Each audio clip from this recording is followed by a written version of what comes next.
Good evening, students. Good evening, aspirants also to BA Detailing. नमस्ते सारे बच्चों and welcome back to my channel and आप सब अच्छे होंगे होप है। तो आप सबके लिए एक बहुत अच्छा न्यूज़ लेके आई हूँ। दैट इज़ सबको डाउट था ना कि डीएवी का सिलेबस पैटर्न क्या होगा या एग्ज़ाम कैसा होगा। तो सिलेबस पैटर्न के अकॉर्डिंग कुछ इन्फॉर्मेशन लेटेस्ट अपडेट के साथ डीएवी के स्टाफ रिक्रूटमेंट 2025 के साइट में आ चुका है। तो चलो चेक करते हैं। Let's start. तो DAV staff recruitment latest update for DAV staff recruitment 2025 में हम चेक करने वाले हैं। जैसे कि आपका हर एक जोन का बच्चों लोगों ने दे चुका है, जोन और स्कूल्स में कैंडिडेट ने अपना फॉर्म और एप्लीकेशन दे चुके हैं। 11 नवंबर इज़ द लास्ट डेट और विच इज़ ओवर नाउ, जो कि ओवर हो चुका है। तो व्हाट नेक्स्ट, क्या करना है, तो इसको हम फॉलो करते हैं। अब चलो आगे देखते हैं क्या आता है। तो यहाँ पे लेटेस्ट अपडेट में गिवन क्या क्या है वो देखिए। 12 November to 20 November 2024 now school and zones, जितने भी स्कूल एंड जोन्स हैं वो चेक करेंगे एप्लीकेंट्स के, जो भी कैंडिडेट्स हैं उसके अप्लाइड जो फॉर्म्स हैं ट्वाइस और फॉर 2 और मोर पोस्ट देन 1। एक पोस्ट के लिए डाला है या दूसरे पोस्ट के लिए डाला है, 2 पोस्ट के लिए डाला, कितने पोस्ट के डाला है। जैसे कि एडवर्टाइजमेंट में गिवन है candidates can apply for 1 post पर सब्जेक्ट ऑनली। एक सब्जेक्ट के पीछे आप एक पोस्ट डाल सकते हैं। अगर डुप्लीकेसी इन एप्लीकेशन हुआ है, ए पाउंड विल बी एलिमिनेटेड। अगर देखा जाएगा कि डबल हो गया है या फिर आपने बहुत सारे फॉर्म्स फिलअप कर दिए गलत होने के चक्कर में, सो ये आपका क्या हो जाएगा, एलिमिनेटेड हो जाएगा। School and zones will also check thoroughly whether the candidate are eligible for the post और नॉट। आप एलिजिबल है कि नहीं ये भी चेक किया जाएगा। देन एक लिस्ट बनाया जाएगा जो कैंडिडेट फाइनलाइज्ड होंगे कि ये एलिजिबल हैं। 20 नवंबर टू 10 दिसंबर में एलिजिबल कैंडिडेट्स को क्या करवाया जाएगा, इन्फॉर्म किया जाएगा by the schools and zone और डीएवी सीएमसी। क्या करने के लिए, रजिस्टर करने के लिए CVT January 2025 on DAV recruitment website, जो वेबसाइट गिवन होगा। फिर आप रजिस्ट्रेट करेंगे। रजिस्ट्रेशन करने के बाद कैंडिडेट अपना लॉगिन करेंगे, upload their signature, their passport size photo and pay their CBT exam fee. जो भी एग्ज़ाम फी था वो भरेंगे। आपका login and registration on the website, candidate must use the same details of the date of birth, जो भी date of birth और mobile number आपने दिया है जो एप्लीकेशन फॉर्म में लिखा था। ये ख़त्म कब होगा, 10 दिसंबर 2024 8 PM तक ख़त्म हो जाएगा। फिर आता है 15 दिसंबर टू 24 दिसंबर में क्या करना है। Candidate will download there admit cards. आप अपना एडमिट कार्ड्स डाउनलोड कर सकते हैं फ्रॉम डीएवी रिक्रूटमेंट वेबसाइट, जो भी वेबसाइट गिवन है। डे, उसमें क्या क्या मेंशन होगा, day, date of examination, slot of examination morning है या आफ्टरनून में है, टाइम ऑफ एग्जामिनेशन कौन से स्लॉट में है, सीवीटी एग्जाम जो सेंटर में गिवन है, गाइडलाइंस जो भी कैंडिडेट्स को दिया गया और लिस्ट ऑफ प्रोविडेड आइटम्स, जो भी आइटम्स हैं कौन से प्रोविडेड हैं वो देखने के लिए। फिर है टेंटेटिव डेट्स जो सीवीटी एग्ज़ाम्स के लिए है, जैसे कि जनवरी 2 से स्टार्ट करके 11 जनवरी तक का एग्ज़ाम रहेगा और डिफरेंट स्लॉट्स में एग्ज़ाम होगा, डिफरेंट डेज में और शिफ्ट्स में एग्ज़ाम हो सकता है। सो कैंडिडेट्स को क्या लेके जाना है, बस कैंडिडेट को अपना एडमिट कार्ड लेके जाना है और उसके साथ will carry all the necessary details, जो भी कैरी है उसमें लेके जाना है।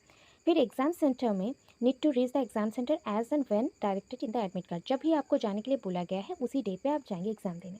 सीवीटी जनवरी 2025 एग्ज़ाम पैटर्न कैसा रहेगा, मैंने पहले भी बोल दिया था कि आपका टोटल 2 घंटे का एग्ज़ाम होगा। ठीक है, 2 घंटा मतलब 120 मिनट्स का एग्ज़ाम है। एंड पता है यहाँ पे क्या कर दिया गया, मैंने बोला भी था आपको पेपर 1 एंड पेपर 2 होगा, तो 2 पेपर्स में एग्ज़ाम दिया गया और एक पेपर के बाद दूसरा पेपर का एग्ज़ाम होगा। सेम डे पे ही होगा, सेम स्लॉट पे होगा, ऐसा नहीं है कि कोई ब्रेक होगा।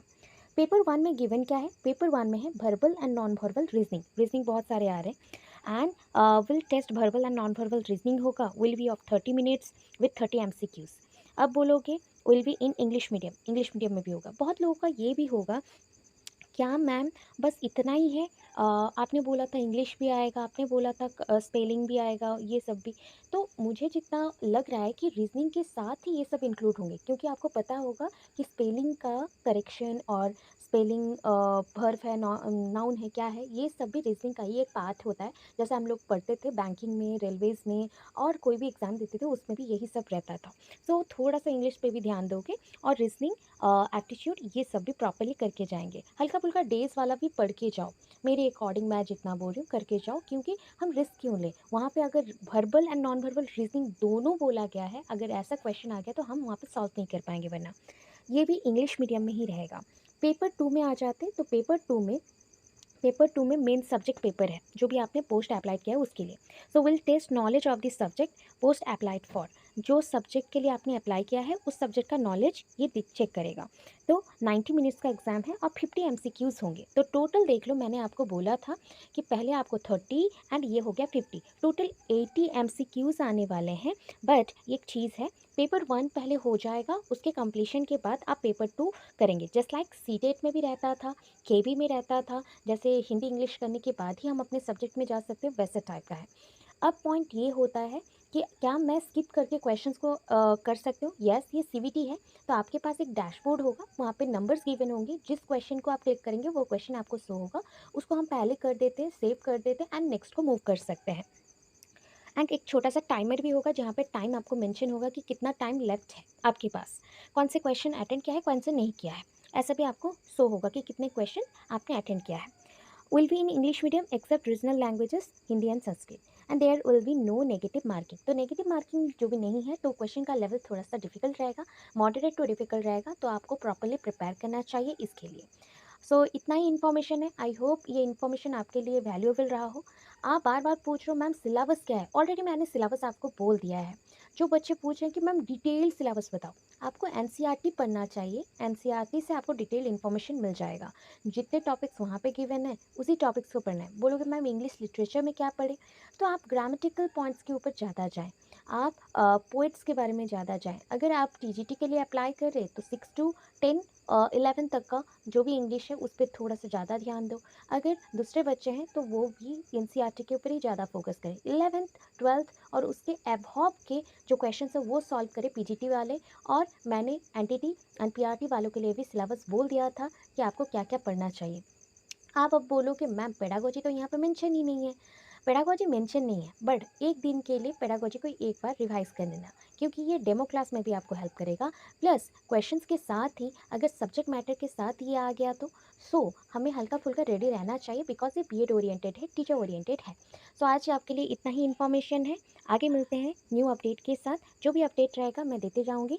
सो होपफुली आपको अच्छा लगा हो। Please subscribe my channel and सबको शेयर कर दो। एंड अच्छा लगा तो ज़रूर मुझे एक कमेंट मैसेज करिएगा कि अच्छा लगा, बुरा लगा, क्या लगा। एंड होपफुली आप सब अच्छे रहेंगे, पढ़ाई जोरों शोरों से चालू रखेंगे, एनसीईआरटी पूरा कंप्लीट करेंगे, विद फुल प्रिपरेशन डीएवी को अटेंड करेंगे।